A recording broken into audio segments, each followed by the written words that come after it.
Kebayang Bapak Ibu sekalian, kita naik pesawat, sudah take off sampai di atas awan, tiba-tiba pilotnya bilang, para penumpang sekalian, mohon maaf, saya ketinggalan rute penerbangannya, gitu ya. Kira-kira gaduh nggak satu pesawat? Nah, gaduh. Nah, melayang-layang di atas udara, menunggu bahan bakar habis, lalu terlempas ke bumi. Nah, itu yang sering terjadi dalam pernikahan. Ya, pernikahan tanpa misi keluarga, tanpa family mission, itu ibarat kapal terbang tadi ya, tidak punya rute penerbangan. Fitrah World Movement. Mari berjuang dan bergerak bersama. A'udzubillahiminasyaitonirrajim. Bismillahirrahmanirrahim. Alhamdulillah. Alhamdulillahilladzi ba'atha fil ummiyina rasulan minhum yatlu alaihim ayatih wa yuzakkihim wa yu'allimuhumul kitaba wal hikmah. Asyhadu an la ilaha illallah wahdahu la syarikalah wa asyhadu anna Muhammadan abduhu wa rasuluh. Balagha risalah wa adal amanah wa nasahal ummah wa jahada fillahi haqqan jihadi. Allahumma salli wa salim ala sayyidina Muhammadin wa ala alihi wa sahbihi wa wala. Ayol hadirun, ayah bunda, bapak ibu sekalian, para pemuda-pemudi dimanapun berada, soiman wa soimat. Mudah-mudahan kita diberi kesehatan lahir dan batin, diberi kesadaran untuk kembali hidup sesuai dengan fitrah kita, dipandu dengan kitabullah, sehingga menjadi berbahagia di dunia maupun di akhirat. Huyikum jamian betatil Islam. Semoga Allah memuliakan kita dengan kemuliaan Islam. Assalamualaikum warahmatullahi wabarakatuh. Alhamdulillah. Terima kasih. Tadi saya lupa mengucapkan terima kasih kepada para sponsor ya atas terselenggaranya acara ini. Mudah-mudahan Allah beri ganjaran yang berlimpah. Jazakumullah khairan jaza. Bapak Ibu sekalian, teman-teman, ayah bunda yang saya muliakan, alhamdulillah ini materinya ini materi yang memang sudah saya dalami sejak sekitar 10 tahun terakhir ini gitu ya. Karena saya banyak melihat banyak keluarga-keluarga tidak memiliki misi keluarga. Kadang-kadang juga misi apa sih gitu ya. Maksudnya apa sih misi itu gitu ya. Dan banyak merasa nggak perlu gitu ya. Yang merasa perlu kadang-kadang istrinya saja, suaminya merasa nggak perlu gitu ya. Buat apa sih bikin misi keluarga gitu ya. Kayak perusahaan aja pakai misi-misian gitu ya. Dan ketahuilah bahwa keluarga tanpa misi nanti kita lihat banyak permisi gitu ya. Memang misinya ada dalam Islam gitu ya. Memang kita diajarkan untuk membuat misi ini. Nanti kita akan bahas teman-teman sekalian. Mudah-mudahan setelah membahas materi ini kita bisa lebih rileks ya dalam didik anak, dalam jalan kehidupan gitu. Seorang pakar mengatakan rumah tangga atau keluarga tanpa misi gitu ya, tanpa misi keluarga, tanpa family mission, itu ibarat kapal terbang gitu ya, dia take off gitu ya. Pernikahan itu kan kayak bahtera ya, seperti kapal atau bahtera. Dia take off terbang, ketika sampai di atas langit kemudian pilot dan kopilotnya bingung ya, karena lupa rute penerbangan atau tidak tahu mendarat di mana. Kadang-kadang tahu mendarat di mana, cita-citanya punya tapi nggak tahu cara menempuhnya. Nah, ini yang sering terjadi dalam pernikahan. Kebayang Bapak Ibu sekalian, kita naik pesawat, sudah take off sampai di atas awan, tiba-tiba pilotnya bilang, para penumpang sekalian, mohon maaf, saya ketinggalan rute penerbangannya, gitu ya. Kira-kira gaduh nggak satu pesawat? Nah, gaduh. Nah, melayang-layang di atas udara, menunggu bahan bakar habis, lalu terlempas ke bumi. Ya, atau mendarat di tempat pendaratan darurat. Nah, itu yang sering terjadi dalam pernikahan. Ya, pernikahan tanpa misi keluarga, tanpa family mission, itu ibarat kapal terbang tadi ya, tidak punya rute penerbangan. Ya, dia bingung mau melayang kemana. Ibaratnya orang sholat ya, kan suami itu imam ya. Imam itu orang yang tahu kiblat, tahu gerakan ya, tahu cara memimpin. Lalu imamnya lupa kiblat. Kacau nggak? Kacau kan gitu ya. Udah siap sholat, udah takbir, ya udah komat begitu. Lalu imamnya nengok ke belakang, mohon maaf ya, saya lupa kiblatnya di mana ya gitu. Kira-kira gaduh nggak jamaah? Gaduh gitu ya. Nah, para ayah ini nanti peran ayah kita akan bahas ya. Peran ayah utama sepanjang sejarah adalah a man of mission and vision. Laki-laki yang punya misi dan visi yang jelas. Ya, kalau kita saksikan di sejarah para nabi-nabi dan yang menjadi teladan gitu ya, diminta jadi teladan dan keluarganya itu mereka memiliki misi dan visi yang jelas. Termasuk Nabi Ibrahim alaihissalam misalnya ya. Beliau cuman misi visinya itu dituliskan dalam doa-doanya gitu ya. Misalnya ya Allah bagikan dari keturunanku seorang nabi gitu ya, dari kalangan yang umi gitu, yang membacakan kitab ya, yang mensucikan, yang mengajarkan kita membacakan ayat ya, mengajarkan kitab dan hikmah, lalu kemudian mensucikan gitu ya. Ini kan misi ya, misi keluarga. Nanti kita akan misi itu adalah sesuatu yang harus kita lakukan selama kita di dunia ya, untuk menuju Allah Subhanahu wa taala. Itu mission. Dan makanya kita tiap salat minta kan 17 kali dalam sehari ihdinas syiratal mustaqim, jalan yang lurus. para ulama, para mufassir itu mengatakan Shiratal Mustaqim ini ada yang mengartikan sebagai Islam. Ya, itu betul. Ada yang mengartikan sebagai Kitabullah, itu betul.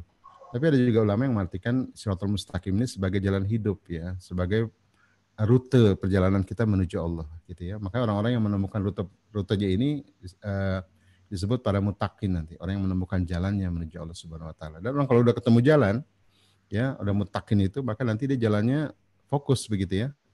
Gitu. Karena hidup kita nanti tentang ini, tentang bagaimana mewujudkan ini. Ya, saya silakan nanti slide-nya ditampilkan. Hari ini materi adalah merancang visi dan misi keluarga berbasis fitrah. Ya, kenapa basisnya fitrah gitu ya? Ini sebenarnya bukan hanya fitrah ya, nanti ada dua basisnya, yaitu fitrah dan kitabullah. Ya, tapi ini karena saya nanti menggali dari unsur manusia itu sendiri, ya karena unsur kitabullah nanti ada dalam panduannya gitu ya, maka ini saya sebutnya berbasis fitrah. Dan juga judulnya ini sebenarnya terbalik ya, bukan visi misi. Nanti kita bahas nih. Yang benar adalah misi dan visi. Gitu ya. Kenapa dalam Islam itu apa yang benar itu misi dan visi, bukan visi misi, karena visi itu vision. Vision itu kan apa yang terlihat ya. Ini kadang-kadang jadi jebakan Batman ya, karena vision apa yang terlihat, maka kita akhirnya jadi materi kan, capaian-capaian duniawi, akhirnya jadi hubud dunia. Maka kalau kita saksikan ya, mission itu di perusahaan-perusahaan besar itu misi dulu baru visi. Gitu ya. Kalau di Indonesia ini kebanyakan visi dulu baru misi, karena definisinya berbeda. Misi itu katanya definisinya langkah-langkah mewujudkan visi. Ya itu benar kalau memang definisinya begitu. Tapi kalau definisinya mission adalah panggilan hidup ya, atau tugas yang Allah berikan di dunia, maka nanti misi dulu baru visi ya, agar tidak obsesi gitu ya. Berapa banyak keluarga hari ini yang bilang sudah punya misi tapi akhirnya kemudian begitu tercapai jadi obsesi. Kenapa? Karena visinya adalah duniawi gitu ya. Apa yang bisa menjelaskan suami istri dari sejak muda meniti bisnis sudah tercapai semua lalu berpisah gitu ya, kayak kisah-kisah yang kita saksikan gitu ya. Padahal bisnisnya bisnis Islami misalnya begitu ya. Kenapa bisa mereka berpisah? Karena mereka selama ini barangkali vision lebih utama ya, the power of dream. Itu kan apa-apa yang nampak ya. Kalau orang beriman itu diminta beriman pada yang tidak nampak, pada yang goib. Maka nanti mission ini itu wujudnya bukan dalam bentuk materi, tapi dalam bentuk perjuangan ya, sesuatu yang tidak nampak tapi yang dilakukan sebagai amal. Nanti kita akan bahas teman-teman sekalian ya. Sabar, ini kita akan cuma waktunya 30 menit. Next. Nah, ini saya kutip ucapan Hamka ya. Ini ciri-ciri orang yang tidak punya misi dalam hidup. Katanya ini tahun 50 bukunya, judulnya Pribadi, tapi ini cetakan ke-10 tahun 82 ya. Tapi ini sebenarnya bukunya cetakan tahun 80 atau 50 terbitnya. Banyak guru, dokter, hakim, insinyur, banyak orang yang bukunya satu gudang katanya, diplomanya segulung besar, tapi tiba di masyarakat menjadi orang yang mati ya. Bingung dia di masyarakat sebab dia bukan orang masyarakat ya. Dia tidak dari sejak awal tidak terinteraksi dengan masyarakat. Hidupnya hanya untuk mementingkan dirinya. Diplomanya hanya untuk mencari harta, hatinya sudah menjadi batu. Jadi banyak orang-orang pintar hari ini have no mission ya, hanya untuk cari uang, cari makan. Dalam buku yang lain Hakma mengatakan kalau hidup cuma tentang cari makan, lalu kawin, lalu bikin sarang, punya anak, kasih makan anak, lalu senang-senang, apa bedanya sama hewan gitu kan? Babi juga cari makan, monyet juga senang-senang gitu ya. Hidup bukan tentang itu. Setiap manusia itu hidup itu memiliki tugas ya, atau memiliki mission. Itu yang disebut dengan, secara umum disebut dengan khalifatullah fil ard. Ya, jadi khalifatullah itu kalau saya dengarkan penjelasannya pakar Quran Dr. Noman Alikan, dia pakar bahasa Arab sekaligus pakar Al-Quran, dia menjelaskan kata khalif itu artinya ditinggal. Jadi orang yang khalif itu orang yang ditinggal. Jadi misalnya kita ninggalin anak di rumah, itu khalif namanya. Tapi kalau khalifah, dia ditinggal tapi punya otoritas, itu khalifah. Nah, kita manusia ini diletakkan Allah di muka bumi, kemudian memiliki otoritas, itu apa? Khalifatullah. Ya, sebagai wakil Allah fil ard, di muka bumi. Artinya apa? Kita punya otoritas ya untuk menggantikan Allah, untuk merawat bumi, gitu ya, untuk merawat manusia, merawat peradaban dan seterusnya. Nah, itu spesifik hanya untuk manusia. Ya, kalau beribadah itu adalah purpose. Kita semua, jin, pohon, batu, planet itu untuk beribadah. Ya, tunduk yang di langit dan di bumi kepada Allah Subhanahu wa taala, tau'an wa karhan, dengan terpaksa maupun sukarela. Tapi atau jin juga sama ya beribadah ya, wa ma khalaqtul jinna wal insa illa ya'budun gitu ya, untuk beribadah. Beribadah itu purpose.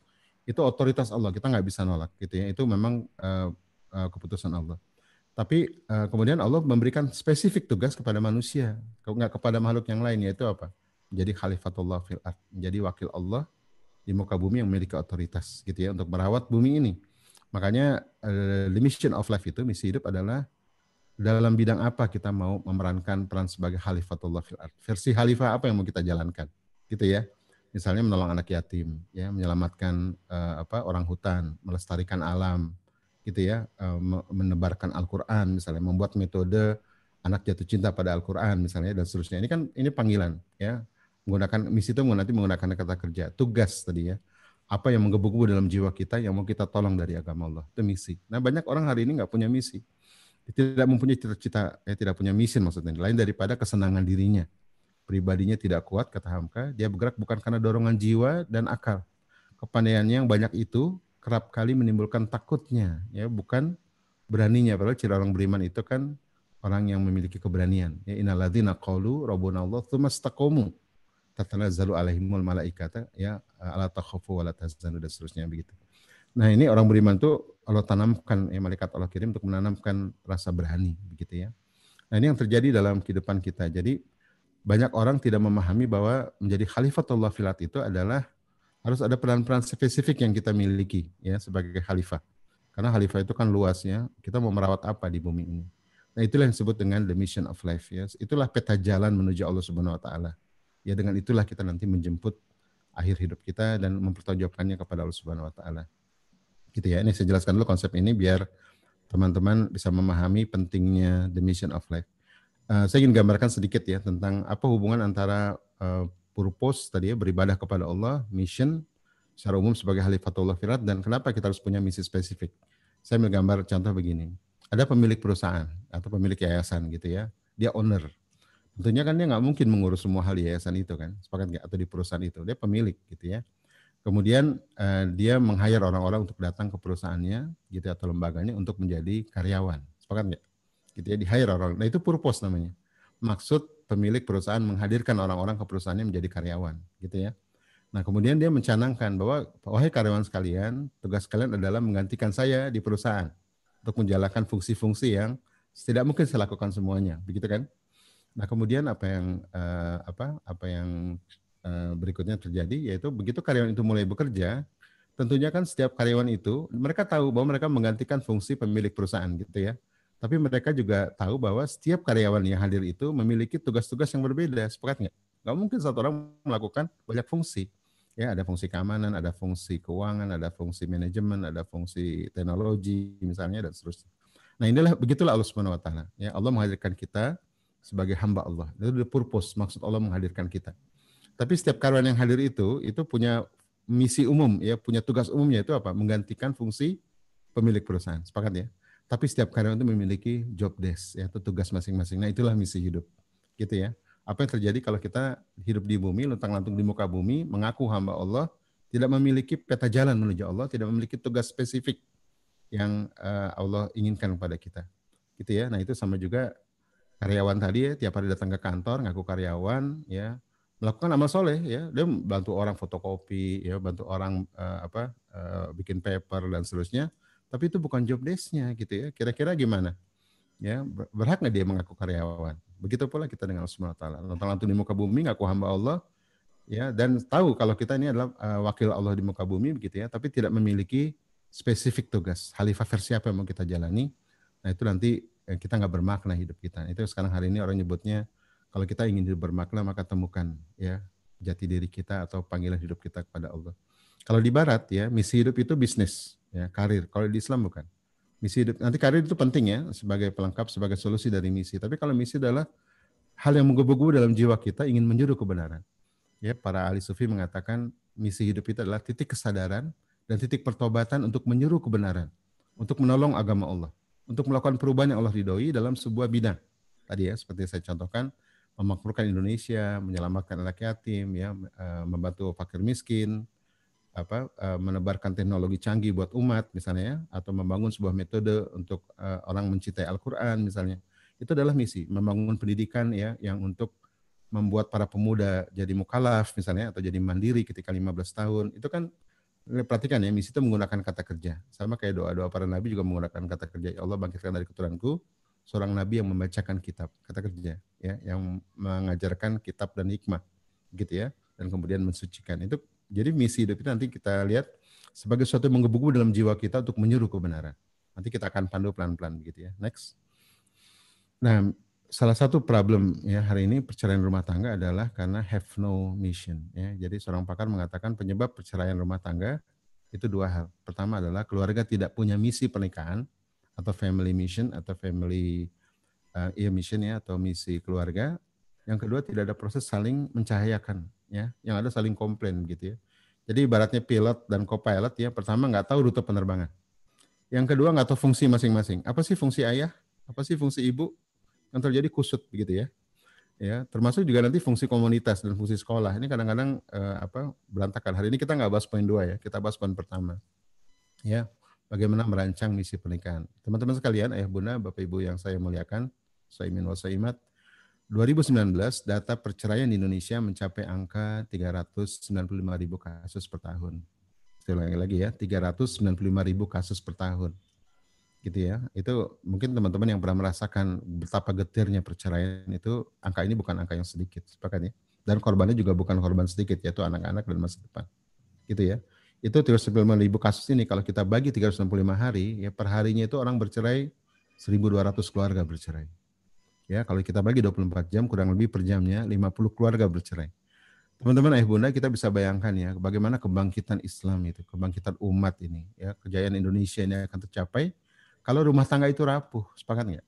Rumah tangga itu kan satuan terkecil peradaban. Ya, kalau rumah tangga ini rapuh, rapuhlah semuanya. Kita sering berharap pemimpin yang hebat lahir buat Indonesia. Tapi bagaimana yang terjadi kalau rumah-rumah kita tidak menghasilkan para pemimpin yang hebat, sepakat nggak? Kalau para ayah-ayah ini nggak punya mission of life, ya gitu. Kalau para bunda juga tidak punya pandangan yang utuh tentang bagaimana mendidik anak agar memiliki peran peradaban, gitu ya. Makanya Khalifatullah fil ard itu nanti wadahnya adalah peradaban, gitu ya. Peradaban ini nanti berangkat dari manusianya, kemudian keluarganya, kemudian masyarakatnya, bangunlah peradaban, gitu kan? Dan peradaban itu diukur bukan dari banyaknya sarjana, banyaknya profesor, bukan. Peradaban itu diukur dari ya berapa banyak peran peradaban yang lahir, berapa banyak keluarga-keluarga yang punya misi hidup yang ajak, kemudian melahirkan anak-anak yang punya misi yang ajak juga, gitu ya. Saya ingin gambarkan sederhana, seorang ibu 5 tahun yang lalu bikin status gini di Facebook. Ini seorang ibu yang jadi rujukan banyak orang ya, karena dianggap ibu yang baik dan didik anaknya dengan baik gitu ya. Saya sayangkan ada yang saya nggak sepakat dengan doanya. Jadi ibu ini bikin status gini di Facebook. Alhamdulillah anak saya hafiz Quran. Bagus ya, bagus itu mulia. Bisa menghafizkan anak itu luar biasa. Anak saya hafiz Quran itu sudah tamat dari perguruan tinggi negeri. Bagus nggak? Hafiz Quran, tamat perguruan tinggi negeri. Lalu dia tulis di bawahnya itu, mohon doanya agar segera diterima bekerja. Mohon doanya agar segera diterima bekerja. Kalau common life ya, kehidupan yang biasa, apa salahnya orang hafal Quran gitu ya, terus kemudian bisa kuliah di PTN, lalu bekerja lah. Masalahnya di mana? Kalau dalam konsep ini masalah gitu ya. Kalau semua ibu berpikir begitu ya, menghasilkan para pencari makan, para pekerja, bangkrut peradaban ini. Sepakat ya? Tapi coba bayangkan ya, kalau doa ibu ini bunyinya begini. Alhamdulillah anak saya hafiz Quran, sudah tamat dari perguruan tinggi negeri, sekarang sedang merintis dakwah di Wamena dengan energi terbarukan. Sekarang sedang ada di perbatasan Sarawak, sedang membangun desa madani, ada pondoknya berbasis kehutanan misalnya. Sekarang sedang ada di perusahaan multinasional, ya, sedang melakukan research bersama mereka. Dalam 5 tahun mendatang dia akan kembali membangun Indonesia, seperti Pak Habibie misalnya begitu ya. Nah itu disebut dengan on mission. Ada tugas langit yang mau diwujudkan ya para pemuda Islam. Kalau itu yang terjadi gitu ya, maka kita berhasil mendidik anak. Tapi kalau cuma mohon doanya sekali terima, kita cuma mencetak para kuli-kuli peradaban, bukan para pemeran peradaban atau para arsitek peradaban.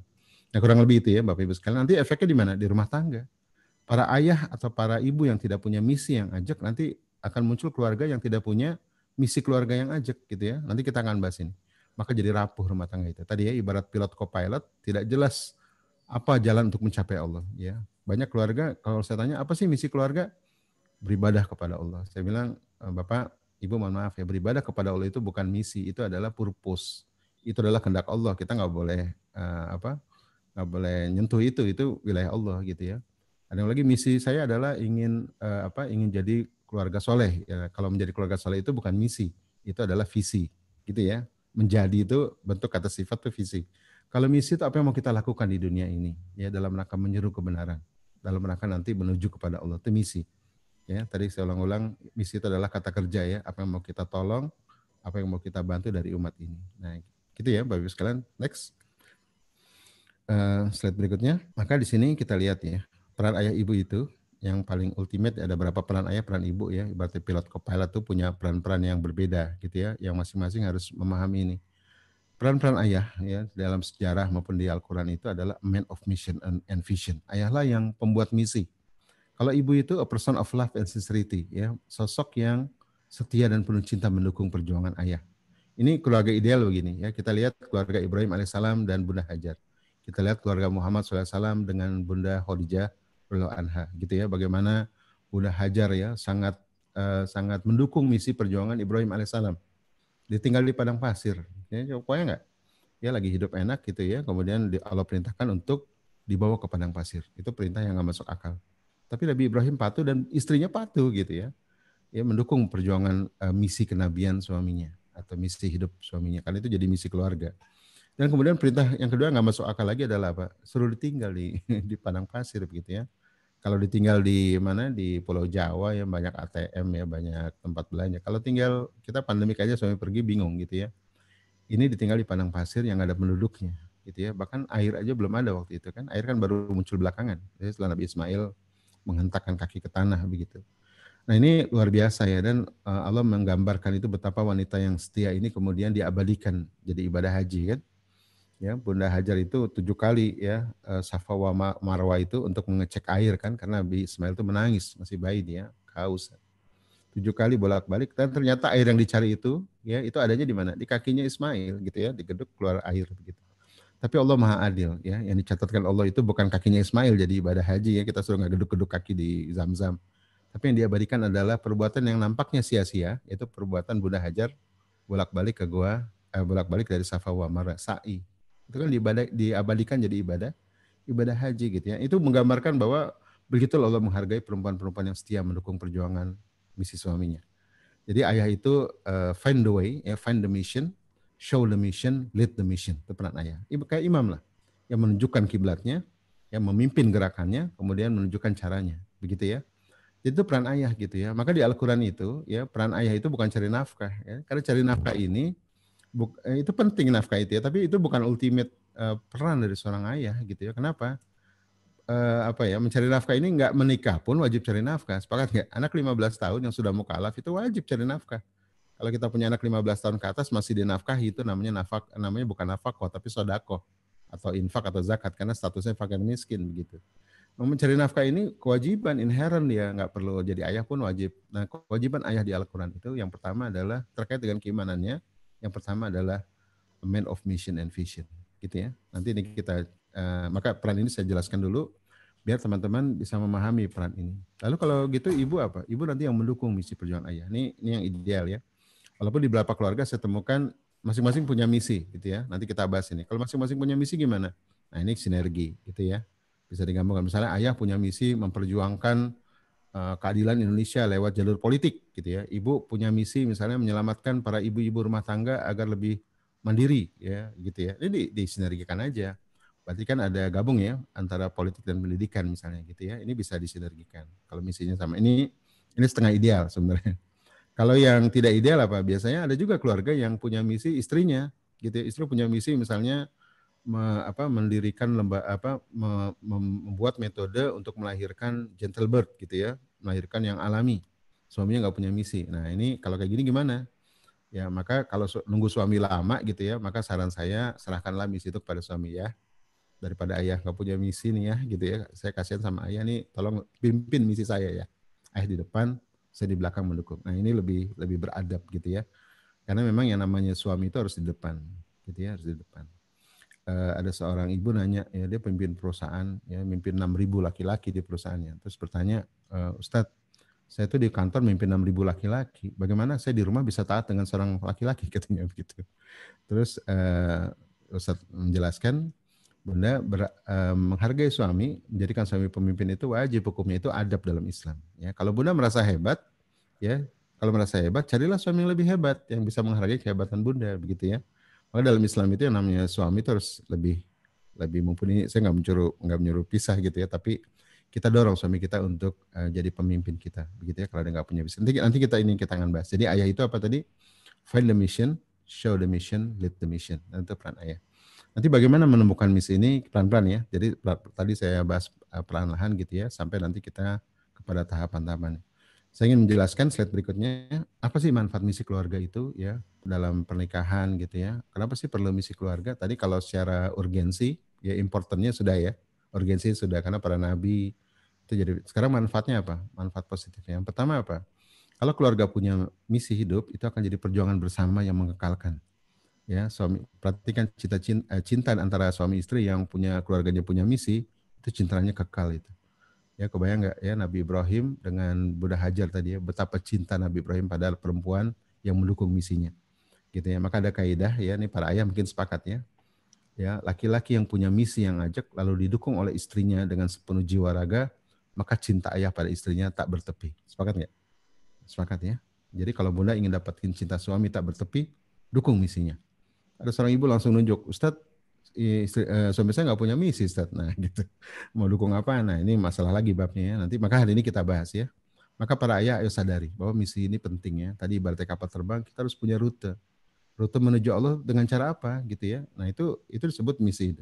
Kalau kita dalam perspektif Khalifatullah Firat, khalifah versi apa yang mau kita jalani begitu ya bersama pasangan. Jadi kalau cinta ini akan kekal begitu ya kalau memang mereka memiliki misi. Dan kita lihat Muhammad dengan Khadijah, Muhammad SAW dengan Khadijah radhiyallahu anha gitu ya, kita perhatikan bagaimana Khadijah itu perempuan yang pertama yang beriman pada misi kenabian suaminya. Sepakat ya? Itu muslimah pertama yang beriman.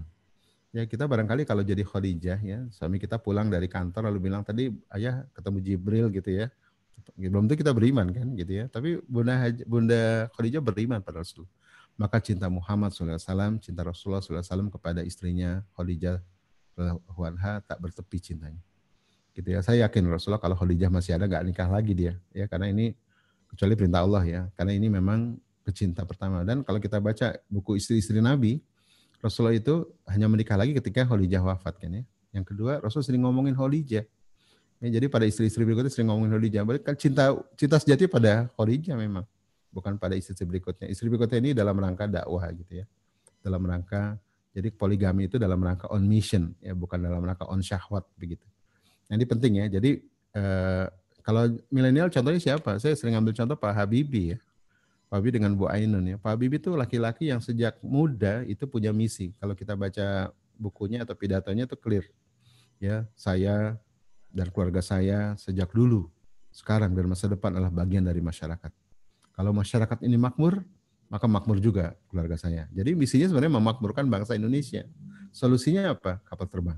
Gitu ya. Jadi orang misinya tuh mesti punya solusi gitu ya. Solusinya apa gitu ya. Nah ini kalau Nabi Ibrahim Habibie itu misinya adalah memakmurkan Indonesia dengan industri kapal terbang. Bu Ainun itu seorang dokter, sepakat ya. Dan Bu Ainun tidak praktek. Tapi bukan berarti Bu Ainun tidak menggunakan bakatnya sebagai solusi. Bu Ainun itu mendukung perjuangan suaminya dengan menggunakan bakatnya sebagai dokter ya untuk merawat anak dan anak-anak Pak Habibie ya agar bisa melanjutkan perjuangan Pak Habibie gitu ya. Maka kita lihat ya dalam sebuah talkshow Habibie bilang begini, ada dua orang yang diakui dunia dalam pesawat terbang. Pertama adalah Ilham Habibie, yang kedua B.J. Habibie gitu ya. Terus dengan rendah hati Pak Habibie bilang begini, itu kerjaan Bu Ainun gitu ya. Kebayang nggak? Itu kerjaan Bu Ainun. Maka kita saksikan cinta Habibie pada Bu Ainun tak bertepi cintanya. Ya, di makamnya Bu Ainun mengatakan ini bukan lagi cinta sejati, ini adalah cinta ilahi gitu ya. Karena ada yang diperjuangkan bersama sampai akhir. Dan ini menjadi kekal cintanya. Jadi abadi dia. Gitu ya. Jadi ini pentingnya misi yang pertama. Maka Habibie bilang cinta itu bukan saling menatap katanya. Cinta itu bukan saling menatap. Tapi cinta itu ya melihat keluar jendela ke arah yang sama lalu bergandeng mesra menuju ke sana. Nah, itu cinta tuh. Gitu ya. Kalau cinta saling menatap tuh cintanya ABG ya, cintanya antara Dilan sama Milea begitu. Nah, cinta kita cinta dewasa tentunya, cinta imani, ya, cinta ilahi begitu. Cinta dalam memperjuangkan sesuatu di jalan Allah. Ya, dengan misi keluarga yang jelas dan ajak gitu ya. Oke, yang kedua apa? Gunanya manfaat misinya apa? Jadi punya kejelasan dalam pendidikan anak, sepakat ya. Saya sering ditanya, Satari apa sih sekolah terbaik? Saya tuh suka bingung jawabnya. Saya bilang sekolah yang terbaik itu yang pertama tentunya harus selaras dengan fitrah, ya dipandu kitabullah gitu ya. Paling enggak itu. Yang kedua, sekolah ideal itu adalah sekolah yang mengantarkan anak kita kepada peran peradaban, bukan cuma jadi orang pinter dan orang terampil, tapi orang-orang yang jadi human being, bukan cuma human thinking dan human doing, tapi human being. Manusia yang tumbuh fitrahnya dengan paripurna, sehingga menjadi manusia robani gitu ya, manusia yang selalu orientasi ke langit, menjadi manusia ulil albab yang punya keinginan belajar yang menggebu-gebu gitu ya, menjadi manusia yang basyiro wa nadhiro ya, punya solusi di masyarakat gitu. Tapi yang keempat saya bilang ini paling menentukan sebenarnya. Kurikulum pendidikan anak atau pendidikan anak itu ditentukan dari misi keluarga. Keluarga ini mau dibawa kemana gitu ya. Nah jadi kejelasan pendidikan ini akan ditentukan oleh misi keluarga. Kalau keluarga kita misalnya kayak Pak Habibie ya, memajukan Indonesia dengan industri kapal terbang atau industri strategis teknologi canggih misalnya. Maka anak-anaknya perlu sekolah tinggi kan, karena ingin melanjutkan perjuangan dalam bidang teknologi, memakmurkan Indonesia gitu ya. Maka kita lihat Pak Habibie sejak N235 ya N250 sampai yang terakhir R80 itu kapal terbang Indonesia banget gitu ya. Bukan kapal terbang ingin berkompetisi dengan perusahaan lain, bukan, itu Indonesia banget. Ya, bahan bakar irit ya, daya tampung luas gitu ya. Atau kemudian bisa menjangkau pulau-pulau di Nusantara gitu ya. Terus nilai ekonominya juga tinggi, bisa mendarat di landasan pendek dan seterusnya. Itu Indonesia banget tuh. Jadi dia bikin pesawat bukan buat komersial semata, tapi memang untuk Indonesia ya. Dan bisa dibeli di negara-negara yang yang kondisi geografisnya mirip dengan Indonesia ya, seperti di Amerika Latin dan seterusnya begitu. Ya, jadi misi orientasi pendidikan anak ditentukan dari misi keluarga. Saya ingin cerita satu lagi, mungkin Gen Halilintar ya. Saya pernah satu panggung dengan Gen Halilintar. Ini mohon maaf ya, terlepas dari anak-anaknya kecentilan di YouTube ya. Gitu. Ini saya lihat koherensi dari Pak Hali ya. Pak Hali saya tanya, Pak Hali apa sih misi keluarga Anda? Oh, misi keluarga saya adalah untuk mencetak para pengusaha yang bertakwa. Luar biasa untuk mencetak pengusaha yang bertakwa. Gitu ya. Dan saya perhatikan biografinya, nyata Pak Hali ini sejak muda pengusaha, memang punya bisnis di Margonda, Depok gitu ya. Kemudian dia pengusaha pernah bangkrut tahun 2008, gitu apa 2010 begitu, terus bangun lagi bisnis. Dan dia cerita bahwa waktu dia melamar istrinya Bu Gen itu, dia langsung bicara, saya ingin anak dari kamu 12 anak yang saya akan lahirkan mereka jadi pengusaha yang soleh dan bertakwa gitu ya. Jadi di depan sudah punya belief dia, keyakinan. Walaupun anaknya jadi cuma 11 ya. Karena katanya negosiasi courting 1 begitu. Nah, terus kemudian dia bercerita, tiap habis sholat subuh anaknya di coaching bisnis satu-satu ya. Karena dia pengen setiap anak jadi CEO. Nah, teman-teman sekalian, ini menggambarkan keluarga yang koheren ya, apa yang diyakini, siapa dirinya, apa yang dilakukan oleh ayah ini, dan siapa dirinya, apa yang diyakini dan apa yang dilakukan itu koheren gitu ya. Nah, ini keluarga yang ajak ya, menurut saya ini keluarga ajak tuh begitu. Jadi ada koherensi antara apa yang ayah yakini, siapa diri ayah gitu, kemudian apa yang dilakukan, nanti istri mendukung proses ini gitu ya. Nah gitu. Jadi itu gambaran. Jadi kalau mereka anak-anak homeschooling make sense gitu ya, pengusaha nggak perlu sekolah juga. Sekolah itu bagi mereka opsi gitu ya, dan seterusnya. Beda dengan keluarga. Jadi setiap keluarga nanti unik ya, unik, dan itu keunikan itu nanti diwakili dari misi keluarga seperti apa. Yang ketiga adalah anak dan pasangan akan fokus ya. Itu saya banyak mendapat diskusi, dan termasuk di keluarga saya, anak-anak itu bisa lebih mudah diarahkan kalau ada kejelasan misi. Karena dia melihat ayah ibunya berjuang pada satu titik perjuangan yang sama, kemudian berjibaku di sana, anak-anak melihat ya sebagai sebuah role model kan. Wah, Umi Abi nih, ayah bunda nih fokus ya memperjuangkan misalnya menolong anak yatim. Itu saja yang dilakukan. Ya, bagaimana bikin lembaga, bagaimana itu ya, anak-anak tuh menjadi mudah. Ketika mereka menyimpang, namanya anak-anak begitu ya, atau ketika mereka remaja, ada biasalah anak-anak. Itu kita bisa ingatkan ya, anak-anakku ya, para pemuda yang baik, ayah ibu, perhatikan ayah bunda, kami berjuang untuk umat. Kami berjuang di jalan Allah dengan cara seperti ini. Apakah kalian tidak melihat? Ya, apakah kalian kalian kan tahu ya, ini perjuangan kami dan kalian harus mendukung ini. Jadi anak-anak lebih mudah difokuskan begitu ya. Berikutnya apa? Keluarga yang punya misi tidak disibukkan oleh hal yang nggak penting. Sepakat nggak? Hal-hal yang nggak perlu gitu ya. Jadi hal remeh-temeh itu nggak penting banget gitu ya. Kadang-kadang di rumah tangga itu ada keributan-keributan yang nggak penting gitu ya. Keran mencong ribut ya, kasur ya kerapian penting ya. Tapi kalau hal remeh-temeh kemudian jadi keributan tuh biasanya apa? Itu keluarga yang nggak punya misi keluarga. Dia nggak sibuk dengan perjuangan yang besar, disibukkan dengan hal-hal yang remeh-temeh. Ya kan, jadi pemicu keributan yang hal nggak penting gitu ya, dan seterusnya. Jadi mereka nggak stabil gitu ya. Jadi nanti kita bahas tuh, misi itu nanti menentukan stabilitas rumah tangga. Berikutnya apa? Misi hidup ini akan jadi pacuan amal menjelang finish ya. Jadi Dulu saya kira keluarga-keluarga yang bercerai itu di awal pernikahan saja. Ternyata ada keluarga yang tahun ke-20 bercerai ada. Terakhir saya dapat klien itu mereka hampir cerai di usia pernikahan 37 tahun dan 35 tahun. Ini kan dalam bayangan kita ini sudah matang betul ya, sudah berumur ya, begitu ya, sudah kakek nenek kok masih terjadi kericuhan. Ya, mereka kalau saya interview sama, ya kami ingin mati husnul khotimah gitu ya. Tapi mereka tidak bersepakat jalan apa yang mau mereka tempuh. Ya, tiap hari berantem gitu. Nah, ini kan jadi tidak punya pacuan amal menjelang finish ya. Banyak keluarga nggak punya misi walaupun kelihatannya akur gitu ya. Selesai masing-masing pensiun, lalu pulang kampung, ngurus kontrakan 12 pintu, sawah 12 petak. What for gitu ya. Islam itu akhir hidup itu bukan ngabisin pensiun, leha-leha pulang kampung, bukan begitu ya. Pulang kampung itu boleh, tapi membangun kampung ya, bukan menikmati kampung atau sekedar leha-leha menunggu kematian. Ya, akhir hidup seorang mukmin itu, sepertiga akhir hidup mukmin itu seperti Rasulullah. Rasulullah diangkat jadi nabi usia berapa? 40 ya. 40 dapat misi kenabian, dapat misi hidup. Ya kemudian 63 beliau wafat ya. Dari 40 sampai 63 itu pacuan amal menuju surga. Sepakat. Ya, makanya kita diajarkan di bulan Ramadan ini ada yang namanya 10 malam terakhir kan. Nah, sepertiga malam itu artinya apa? Kita makin memacu amal, sepakat nggak? Dan di sepertiga malam itu ada sepertiga dari sepersepuluh dari 10 malam terakhir yaitu malam ke-27. Ya kan? Ini malam 27 ini malam yang banyak dicatat sebagai malam turunnya Lailatul Qadar. Jadi ada sepertiga bulan di 10 malam terakhir, ada sepertiga dari 10 malam terakhir malam ke-27 dan ada malam sepertiga akhir dari malam ke-27 itu menjelang subuh yaitu malam Lailatul Qadar gitu. Jadi sepertiga dari sepertiga dari sepertiga.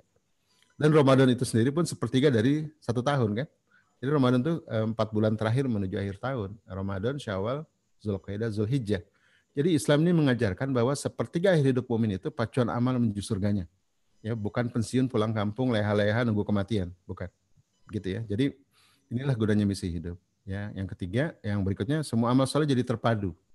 Ya, dalam berkeluarga, dalam berdakwah, dalam sosial, itu semua dipadukan dalam rangka memperjuangkan misi hidup atau misi keluarga. Jadi nggak terlepas begitu ya, nggak masing-masing. Sibuk dakwah di sini, sibuk ngaji di sini, tapi bisnis nggak nyambung dengan dakwah, bisnis sama keluarga nggak nyambung begitu ya. Jadi sering terjadi gitu kan, suami sibuk di bisnis tapi karena nggak punya misi, akhirnya apa? Ninggalin keluarga, ninggalin dakwah. Atau sibuk di dakwah, ninggalin keluarga, nggak mampu bisnis. Atau sebaliknya. Jadi nggak terpadu hidupnya, ini sebut nggak bertauhid gitu. Tauhid itu kan terpadu dia untuk Allah gitu kan ya. Dalam spiritual life, dalam dakwah, dalam family life, dalam sosial itu harus terpadu. Nah ini yang bisa memadukan merekatkan ini apa? Misi hidup. Karena dalam misi hidup nanti itu terkandung semuanya ada di sana. Ada peran untuk menyuruh kebenaran di sana. Ada peran untuk melanjutkan perjuangan kepada anak dan keturunan, family life. Ada peran untuk membangun komunitas jamaah gitu ya agar mendukung perjuangan. Ada peran untuk inovasi, belajar sampai akhir. Ya, karena nanti untuk membangun umatnya harus banyak solusi, harus banyak inovasi. Ada peran terkait dengan memberikan solusi yang damai gitu ya. Ada peran terkait dengan kesehatan nanti ya agar ketika berjuang itu jangan sakit-sakitan begitu dan seterusnya. Jadi dimensi-dimensi hidup ini akan terpadu ketika kita punya misi hidup. Nah, berikutnya adalah kebahagiaan hakiki gitu ya. Nah, banyak orang mengartikan bahagia itu kesenangan. Senang itu kalau sukses. Sukses itu kalau tercapai semua harta. Bapak Ibu sekalian, Islam tidak melarang orang untuk kaya, untuk berkuasa ya, untuk terkenal, tapi jangan jadi tujuan. Misi hidup itu tujuannya Allah Subhanahu wa taala dan memberikan manfaat yang besar bagi umat, gitu kan? Allah menggambarkan di banyak surat di Al-Qur'an yang membuat kita jangan fokus pada materi gitu ya. Jangan jadikan orientasi dan penilaian. Nanti kita disimpangkan begitu. Yang paling gampang mungkin surat Al-Fajr. Famal insanu idza mabtalahu rabbuhu faakramahu wa na'amahu fayaqulu rabbi akraman. Ada orang yang menyangka kalau rezekinya melimpah, diberi kenikmatan, lalu dia GR. Rabbi akraman, Rabbku memuliakanku katanya. Famal insanu idza mabtalahu faqadara alaihi rizqahu fayaqulu rabbi ahana. Ada orang yang disempitkan rezekinya, dikurangi kenikmatannya, kemudian mengatakan Rabbi ahanan. Rabbku menghinakanku, gitu ya. Lalu Allah mengatakan apa? Ukuran hina dan mulia bukan itu, ya. Ukuran dimuliakan dan dihinakan bukan itu ukurannya. Bukan dari harta, bukan dari materi, bukan dari rezeki bahkan. Allah mengatakan apa? Kalabala tukrimunal yatim. Bukan gitu, tapi apa? Hina dan mulia diukur dari tukrimunal yatim. Yang memuliakan anak yatim. Wa tahaduna ala tu'amil miskin. Ya, menolong anak yatim. Ini kan bicara tentang bagaimana kita menolong orang-orang tertindas di muka bumi, gitu kan? Jadi misi hidup ini bukan tentang kita, tapi melampaui diri kita, ya, melampaui keluarga kita, tentang bagaimana menjuru kebenaran, bagaimana menolong umat, bagaimana menolong agama Allah, gitu kan? Lalu kemudian watakuluna turotha aklal lama, ya, tidak korupsi, tidak makan harta pusaka, tidak makan uang negara, uang rakyat, APBN, APBD, gitu kan? Bukan itu ukurannya. Jadi kalau kita pejabat negara hebat ya, bisa makan uang rakyat begitu tanpa merasa itu korupsi, itu bukan itu ukuran mulia. Ukuran mulia itu adalah apa tadi? Ya, menolong anak yatim, membebaskan orang tertindas. Ya. Kemudian itu terus dibahas gitu sampai ujungnya Allah mengatakan, wahai jiwa yang tenang. Ya Rasul ma'inah, irji la rabbika radiyatan mardiyah, fadkhuli fi ibadi wadkhuli janati. Gitu ya. Maka clear ya. Kalau kita memiliki misi hidup, kemudian misi hidup itu bermanfaat besar bagi umat, maka di akhir hayat kita akan disebut dengan orang-orang yang mutmainah. Ya, dan ridho, radiyatan mardiyah. Kemudian apa? Nah efeknya adalah fadkhuli fi ibadi, kita diberikan titel apa sebagai hamba Allah. Sama kayak tadi pemilik perusahaan ya. Kalau ada karyawan berprestasi, wah kamu good employee gitu ya, kamu karyawan yang baik. Maka kita fathuli fi ibadi, walaupun kita defaultnya dicipta untuk beribadah ya, tapi itu ditegaskan kembali bahwa kamu udah mencapai misi hidup kamu dan kamu layak disebut sebagai hamba Allah gitu. Fathuli fi ibadi, dan Allah berikan bonusnya apa? Fathuli jannati. Gitu ya. Jadi surga itu efek sebenarnya, efek dari keridoan Allah begitu ya. Dan ridho Allah itu efek dari karena kita banyak memberikan kontribusi bagi dunia, dan kontribusi itu terletak dari apa? Dari banyaknya kita dari ajaknya misi hidup kita. Jadi misi hidup itu nanti tentang memberikan manfaat, menyuruh kebenaran, menolong umat begitu ya, bukan tentang kita, tapi tentang bagaimana menyuruh kebenaran. Nah, kemudian husnul khotimah. Nah, ini yang kita rindu-rindukan ya, akhir hidup yang baik. Saya mengambil contoh sederhana Pak Habibie lagi ya, nggak apa-apa ya. Jadi Pak Habibie itu saya kira dapat 3 hal ya yang Rasulullah katakan, kalau anak Bani Adam meninggal maka terputus amalnya gitu ya, kecuali 3 hal: anak yang soleh, amal jariah, ilmu yang bermanfaat. Saya mudah-mudahan menduga gitu ya, Pak Habibie mendapatkan 3 hal ini. Pertama apa? Anak yang soleh, ilham dan torik yang melanjutkan perjuangannya, membangun industri strategis gitu ya. Jadi dalam Islam itu anak bukan sekedar anak biologis, tapi anak ideologis. Dan anak ideologis bukan sekedar sama-sama beriman, tapi anak yang melanjutkan perjuangan ayah ibunya. Dan perjuangan itu diukur dari seberapa ajak misinya. Maka tadi misi hidup itu jadi misi perjuangan. Karena nanti basisnya keimanan kan. Apa yang mau kita seru dari kebenaran. Gitu ya. Yang kedua Pak Habibie dapat apa? Yang kedua Pak Habibie juga mendapat amal jariah kan. Yang terus pahalanya mengalir. Kenapa? Meninggalkan pabrik pesawat ya, dengan banyak pekerja gitu yang melanjutkan perjuangannya. Yang ketiga adalah apa? Ilmu yang bermanfaat. Ilmu kapal terbang gitu ya. Jadi orang-orang yang punya misi hidup itu berpeluang di akhir hidupnya itu untuk amalnya berlanjut, gitu ya. Dan karena anak akan melanjutkan. Dan dalam Islam itu bukan parenting sekedar parenting ya, tapi regeneration parenting. Bagaimana parenting itu anak-anak kita melanjutkan perjuangan kita, bukan sekadar mengantarkan mereka jadi sarjana, jadi dokter, bukan, tapi bagaimana mereka melanjutkan misi perjuangan kita. Waladina amanu wa tabatum dzurriyyatahum bi imanin alhaqna bihim dzurriyyatahum, itu surat At-Tur ya, kalau nggak salah ayat 21. Orang-orang yang beriman yang diikuti oleh anak dan keturunannya dalam keimanan, ya, kami akan sambungkan mereka, ya, wa ma'alatnahum min amalihim, dan Allah tidak akan mengurangi sedikit pun dari amal mereka. Jadi bersambungan amalnya, gitu kan, nggak terputus dia, gitu kan. Imannya tersambung, perjuangannya tersambung, amalnya tersambung. Nah ini Bapak Ibu sekalian, ya, berapa poin-poin, tolong ditampilkan lagi, berapa poin-poin yang jadi manfaat dari misi hidup kita, gitu ya. Ya, silakan kalau ada pertanyaan. Jadi ini baru sampai manfaat ya. Baik, untuk selanjutnya kita masuk ke sesi tanya jawab.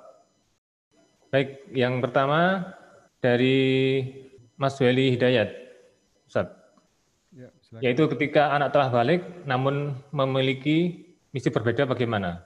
Memiliki apa? Misi yang berbeda. Oke. Pertanyaan seperti itu, Ustaz. Mungkin satu-satu dulu aja biar lebih fokus. Ya. Baik, terima kasih. Jadi tadi saya sampaikan misi itu kan terkait dengan apa yang mau disuruh dari kebenaran, gitu ya, bukan terkait dengan bakat. Nah, ini kebanyakan kita terinfluensi dengan cara berpikir Barat ya. Jadi Barat tuh kalau misi hidup tuh, panggilan hidup tuh bakat, gitu ya, kompetensi, keahlian.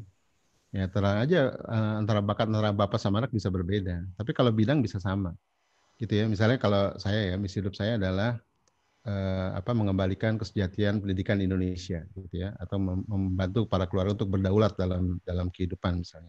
Itu misi hidup saya. Nah, saya dengan istri saya punya bakat berbeda, gitu ya. Bakat saya itu kan saya analis, saya pemikir, konseptor, gitu ya, desainer, saya perancang, begitu ya. Maka solusi yang saya buat untuk perjuangan saya itu adalah membuat buku Fitra Based Education, buku gitu ya, buat pelatihan buat metodologi gitu. Sementara istri saya bukan seorang pemikir ya, dia seorang eksekutor, ya, dia seorang aktivator. Maka istri saya bantu saya bikin event gitu ya dengan bakatnya kan, bikin event, ngatur keuangan, manajerial dan seterusnya, administratif begitu ya. Jadi pasangan-pasangan ini nanti bekerja sama dalam bakatnya gitu. Sementara bidang perjuangannya sebaiknya sama. Gitu ya. Pak Habibie dengan anak-anaknya itu mungkin bakatnya berbeda. Ilham sama Torik ya, walaupun mungkin sama-sama engineer, tapi misalnya Ilham itu lebih ke bisnis misalnya, walaupun ada separuhnya engineer. Nah, tapi bidang perjuangannya sama, yaitu membangun Indonesia dengan isu strategis. Mungkin nanti anak cucunya dengan bidang yang sama itu bikin solusi berbeda. Ada yang bikin kapal selam barangkali ya, ada yang bikin pusat pelatihan, pusat research, dan seterusnya. Jadi bakat itu nanti come up sebagai solusi bagi perjuangan yang bersama, gitu ya. Jadi sekali lagi saya ingin beri catatan bahwa misi hidup itu bukan berangkat dari bakat, tapi berangkat dari bidang perjuangan tadi, titik kesadaran dan titik pertobatan ingin menyeru kebenaran dalam sebuah bidang. Jadi lebih kepada keimanan gitu ya, karena pusarannya nanti Allah gitu ya, pusarannya adalah keimanan tadi, apa yang mau kita seru. Makanya dalam Islam itu kata dai itu di depan, misalnya dai yang dokter, dai yang profesor, dai yang sarjana. Jadi dai itu di depan, baru profesi di belakangnya gitu ya. Dai yang dosen, misalnya dai peneliti. Jadi bukan peneliti yang dai. Karena apa? Dai itu kita semua dai. Ya, setiap kita adalah dapat tugas di muka bumi untuk menyeru kebenaran. Dan indikator iman seseorang itu diukur dari seberapa dia melakukan perubahan atas imannya itu, gitu ya. Waman ro'a mungkaron. Barang siapa lihat kemungkaran, maka dia harus rubah dengan tangan, gitu kan? Fa'ilam yastati, rubah dengan lisan. Kalau nggak mampu, fabi qalbi. Dan itu selama-lamanya iman. Makanya iman itu diukur dari seberapa kita punya perjuangan yang besar, gitu ya, untuk merubah sesuatu. Ya makanya iman itu diuji kan. Nah kalau nggak punya misi perjuangan, apa yang diuji gitu ya? Cuma jangan kamu mengatakan cuma beriman ya sebelum kamu diuji. Ujian itu datang ya, asobak itu datang ketika kita berdakwah gitu ya, sama kayak pesannya Luqmanul Hakim. Ya wahai anakku, ya serulah kebenaran gitu ya, amar ma'ruf nahi mungkar, wasbir ma'aman asobak gitu ya, dan bersabarlah terhadap apa yang menimpa kamu. Jadi iman itu puncaknya itu dakwah gitu ya. Maka dakwah ini jadi sentranya. Nanti solusinya masuk. Sama kayak Nabi Ibrahim, Nabi Musa alaihissalam. Ya, Nabi Musa itu selama 10 tahun di Madian jadi mantunya Nabi Syuaib gitu ya alaihissalam, itu kan jadi peternak kambing kan, peternak domba, dan ada tongkat Musa itu adalah simbol orang sukses, peternak sukses. Cuma orang kan mengenal Musa akhir hidupnya bukan sebagai sang pengembala kambing atau sang peternak kambing yang sukses, bukan. Ya, Musa dikenal sebagai sang nabi. Kenapa? Karena Musa menggunakan tongkat Musa itu ya di jalan Allah, gitu kan? Kalau baca sejarahnya begitu. Jadi di Bukit Tursina itu Musa kan gelisah menjelang 40 ya, dibawa keluarganya ke Mesir. Dia ingin nolong orang, tapi nggak tahu mau ngapain, tapi ingin nolong keluarganya di Mesir. Di tengah jalan bertemu Allah gitu ya. Lalu dapat perintah gitu. Bertemu nih taufiqullah antara kehendak Musa dan kehendak Allah. Itu misi hidup. Maka misi hidup itu Bapak Ibu sekalian harus minta ke langit gitu ya. Harus dirasakan oleh jiwa kita gitu ya, oleh batin kita nih. Apa yang mau kita seru dan meminta ke langit gitu. Para nabi itu nggak tiba-tiba dapat misi hidup ya. Gitu. Kita belum sampai titik itu ya. Kayak Rasulullah SAW itu menjelang 40 kan gelisah ya. Dari 37 sampai 40 bolak-balik ke Gua Hira kan. Gitu ya. Itu kalau kita baca Sirah Nabawiyah, itu pohon dan batu bicara tuh. Ya kalau kita ada panggilan lah ya. Antar Rasul. Kamu tuh nabi. Kamu tuh Rasul gitu ya. Nah teman-teman sekalian mungkin dari rumah ke mana gitu ya. Ada nggak suara-suara manggil-manggil tuh. Kamu tuh penolong anak yatim. Kamu tuh penyuruh kebenaran dalam bidang ekonomi. Kamu ada nggak manggil-manggil itu? Kalau nggak ada yang manggil-manggil, jangan-jangan gitu. Jangan-jangan hati kita banyak maksiat gitu. Jangan-jangan banyak hutang. Jangan-jangan banyak riba. Jangan-jangan banyak dengki sama orang. Jadi itulah pentingnya nanti tazkiyatun nafs ya, biar kita punya gelombang yang tajam untuk menangkap panggilan Allah. Kalau kompetensi dan bakat itu bisa dicari gitu ya, bisa dilatih, bisa dipetakan, ada toolsnya. Ya maka Allah mengatakan di surat Al-Isra ya surat 17:84. Kul ya'malu ala syakilati. Katakanlah ya Muhammad, setiap kalian beramal menurut bakat pembawaan masing-masing. Syakilah. Jadi syakilah itu adalah bakat ya. Jadi bakat itu bisa, Rasulullah bisa lihat bakat-bakat sahabat. Gitu ya. Tapi panggilan hidup ya, itu harus minta ke langit. Farabbukum a'lamu biman wahda sabila. Ya, dan pada Rabbullah yang paling tahu siapa yang paling benar jalannya. Jadi dalam Islam itu ada sakilah, ada sabila, ya, ada bakat, ada profesi, ada kompetensi, ada sabila. Nah, sabila yang disebut dengan asyirat ya, syiratal mustaqim atau kita sebut dengan misi hidup gitu. Itu peta jalan menuju Allah. Ya, jadi sama kayak tongkat Musa lah. Maka kita saksikan dalam sejarah kalau misi hidup Anda ya itu punya solusi berupa tongkat Musa, maka tongkat Musa Anda jadi sakti. Nah, kalau hari ini Anda jago IT, jago keuangan, jago apapun ya, jago bisnis, gunakan itu di jalan Allah. Ya, temukan bidang perjuangan apa yang mau Anda perjuangkan dengan bisnis Anda, dengan kompetensi Anda. Jangan jadikan bisnis sebagai misi hidup. Bisnis itu sebagai solusi bagi perjuangan Anda gitu ya. Bukan nanti kayak Nabi Musa kan tidak menggunakan keuntungan beternaknya kemudian diinfakkan ke yayasan yatim, enggak kan? Musa terjun langsung ke bidang perjuangannya, ya, yaitu membawa Bani Israel ke tanah yang dijanjikan ya, sesuai dengan perintah Allah. Maka Allah bimbing sepanjang perjalanan. Sepakat ya? Nah, itu yang harus dibedakan. Jadi kalau secara bakat pasti beda. Gitu ya, anak-anak saya juga beda ya. Ada yang nomor 1 nih desainer ya. Jadi sekarang dampingi saya di bidang teknis. Dia desainer, fotografer, videografer begitu ya. Bidangnya pendidikan. Dia bantu saya dibikin video gitu ya, di desain gitu ya, dan seterusnya. Gitu. Jadi anak-anak dan istri bisa masuk dengan bakatnya masing-masing, tapi dalam bidang perjuangan yang sama. Agar apa? Agar ada yang berlanjut gitu. Sepakat ya? Ada yang berlanjut. Memang barangkali nanti ada beberapa anak yang berbeda misinya, tapi itu sebaiknya nggak semuanya ada yang melanjutkan begitu ya. Nah, mari kita saksikan ya, kalau para nabi itu anak-anaknya nabi, sepakat ya? Para nabi itu anak-anaknya nabi gitu, ya, Nabi Ibrahim terutama ya. Itu anaknya nabi. Para ulama anaknya ulama. Kenapa? Karena biar ada yang melanjutkan. Walaupun nanti ulamanya berbeda ya. Kalau bapaknya misalnya ulama Quran, anaknya ulama hadis, ulama fikih, ulama tasawuf barangkali gitu ya, dan seterusnya. Jadi, tapi bidang perjuangan adalah keilmuan Islam misalnya begitu ya, tapi dengan solusi yang berbeda anak-anaknya begitu. Nah, itu akan bagus. Kenapa? Karena targetnya kan tadi ya, kalau kita wafat gitu ya, ada yang berlanjut ya dalam hidup kita ya, anak yang soleh yang melanjutkan perjuangan, amal jariah gitu ya, yang bermanfaat, yang terus pahalanya. Yang ketiga adalah ilmu yang bermanfaat yang terus dikembangkan oleh orang-orang setelah kita. Gitu ya, Bapak. Mudah-mudahan paham. Ya, Ustaz, itu sudah terjawab untuk pertanyaan utama. Dan pertanyaan kedua, bagaimana jika anak-anak kelak itu mempunyai misi hidup sendiri dan tidak bisa melanjutkan misi kedua orang tuanya? Sepertinya sama dengan pertanyaan pertama Ustaz ya. Ya. Sudah terjawab ya. Ya, sebaiknya kalau misi kan dalam bidang ya, sebaiknya sama. Atau paling enggak melebar gitu ya. Tapi nanti solusi bisa berbeda. Makanya misi itu bukan berangkat dari bakat atau kompetensi, bukan. Dia berangkat dari keimanan gitu ya. Apa yang mau kita seru dari kebenaran gitu ya. Dan itu memang harus minta kepada Allah gitu ya. Makanya di Al-Fatihah itu kan ihdinas syiratal mustaqim itu. Gitu. Urusan syirat itu harus minta kepada yang di langit gitu ya. Gitu. Baik, pertanyaan ketiga Ustaz. Ya. Dari Pak Anton Ansori. Bagaimana menumbuhkan fitrah untuk orang tua yang sudah cukup lanjut usia namun sering menjadi ganjalan hidup? Oke. Ya, fitrah ini sepanjang manusia hidup ya, itu senantiasa Allah intervensi untuk memperbaiki ya. Gitu. Jadi kalau 0 sampai 15 kan masa anak ya. Ini masa-masa di mana fitrah itu ditumbuhkan gitu. Kalau masa 15 selesai, nanti 15 sampai 40 ini kalau Ibnu Qayyim Jauziyah menyebutnya 0 sampai 15 masa aulad, 15 sampai 40 masa syabab, ini masa menemukan misi hidup sebenarnya. Tadi kita belum bahas ya. Makanya di Al-Quran itu ada doa untuk orang antara 15 sampai 40 gitu ya. Surat Al-A'qaf, surat 46 ayat 15, ini menemukan misi hidup. Ya, jadi sebelum saya jelaskan jawabannya ya, saya jelaskan itu tahapan hidup manusia.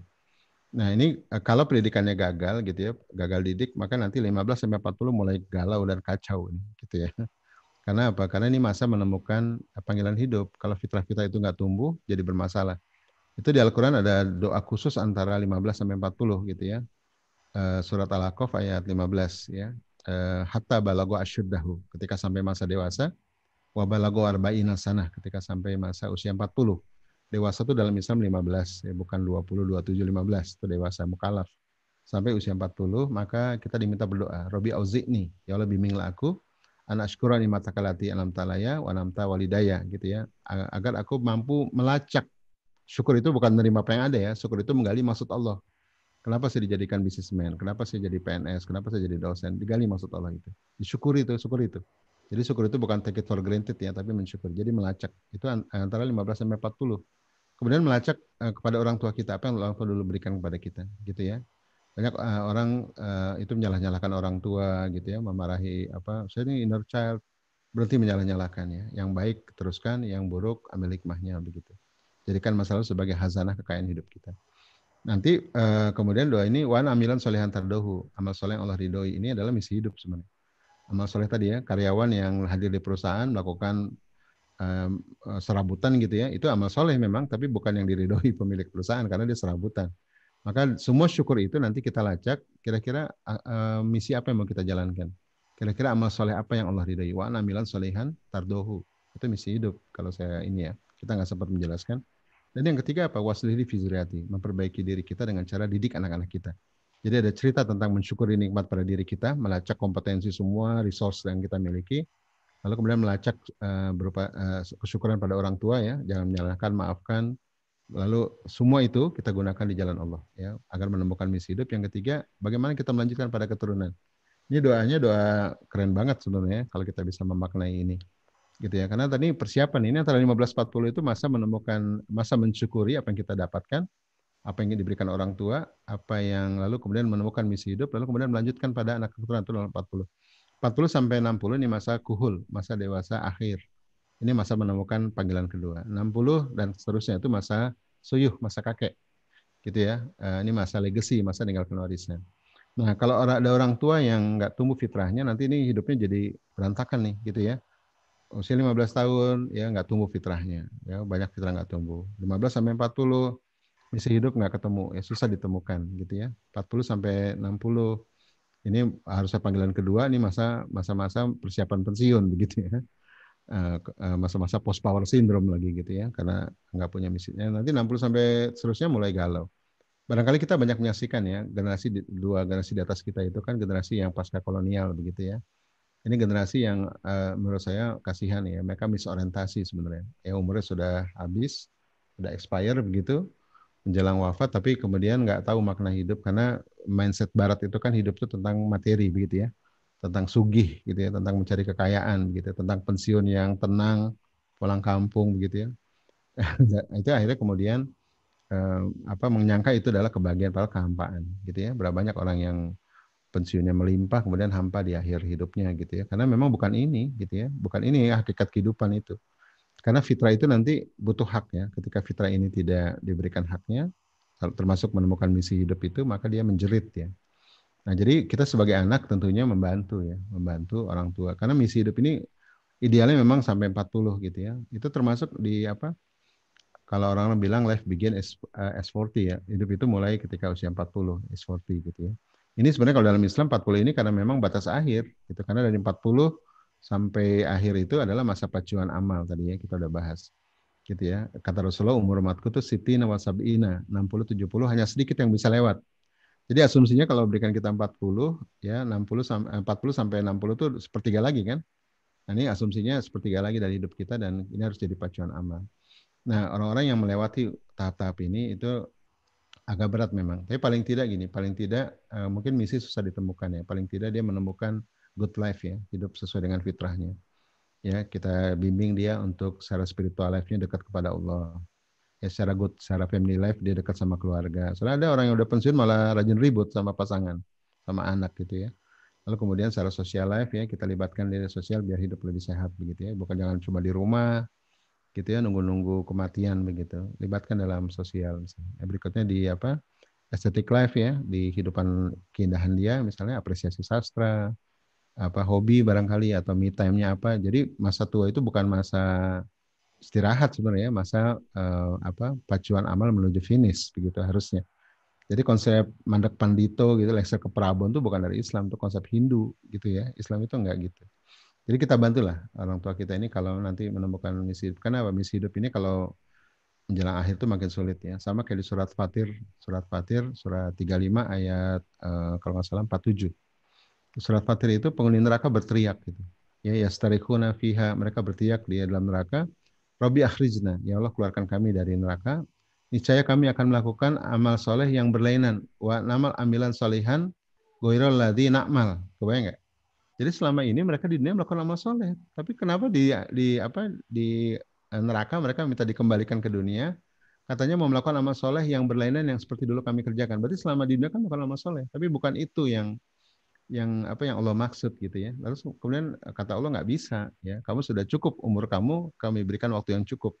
Nah kata cukup itu para mufasir mengatakan 40 gitu ya. Maka makin lewat 40 ini makin berat ya untuk menemukan panggilan hidup gitu. Karena semua nabi-nabi As-Sawqani dan para mufasir mengatakan semua nabi-nabi menemukan misi hidupnya tuh at 40 ketika usia 40. Begitu ya, kecuali Nabi Yahya dan Nabi Isa alaihissalam. Karena Nabi Yahya wafat lebih muda, Nabi Isa alaihissalam diangkat ke langit gitu kan, akan di akhir zaman akan diturunkan pada usia 30 dan diwafatkan usia 40. Nah, jadi gitu ya. Jadi kita tolonglah orang tua kita, termasuk diri kita juga ya, yang sudah menjelang 40. Teman-teman barangkali yang antara usia 30-40 mulai galau, ada di sini? Ya, mulai gelisah gitu ya. Itu Allah sedang bicara pada kita ya. Ayo, come on, sampai kapan kamu? Ya mau dibawa kemana keluarga kamu gitu ya. Kalau misalnya terlalu generik ya, kalau saya ingin masuk surga, ya semua juga akan masuk surga. Ya. Tapi jalan apa yang mau kita tempuh agar masuk surga gitu kan? Maka surga ada banyak pintu kan, lewat pintu mana kita mau menuju ke sana. Nah, itu misi hidup. Apa yang mau kita perjuangkan di dunia ini agar Allah ridho ya dalam sebuah bidang perjuangan apa. Gitu kan? Nah ini penting untuk menemukan misi hidup ini. Jadi kalau gelisah nanti ya, teman-teman yang gelisah antara 30-40 atau 25-40, jangan dijawab dengan cari-cari kesenangan. Atau kalau para ayah pengen kawin lagi lah, mohon maaf ya gitu. Galau dijawab dengan kesenangan, kawin lagi, traveling keliling dunia, itu kemanapun pergi, pulang pasti bawa koper dengan cucian kotor, kan? Sepakat nggak?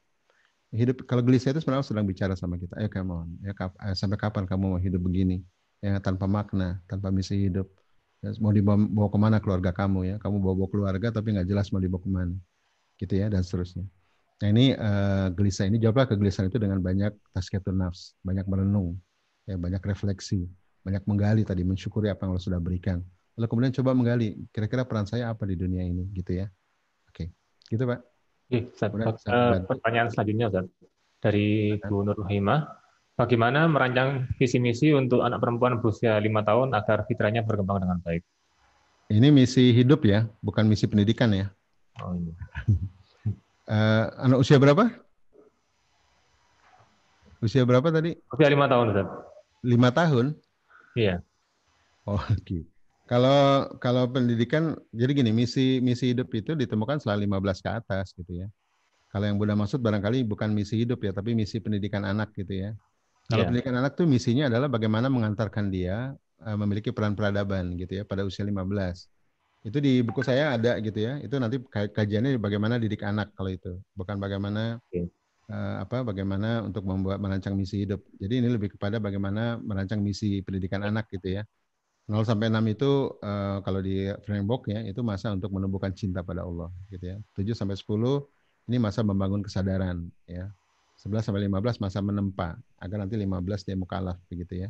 Ini panjang lagi nih penjelasannya gitu ya. Tapi yang jelas misi pendidikan itu adalah mengantarkan anak kita dari fitrahnya dipandu kitabullah agar mencapai peran peradaban. Itu misi pendidikan.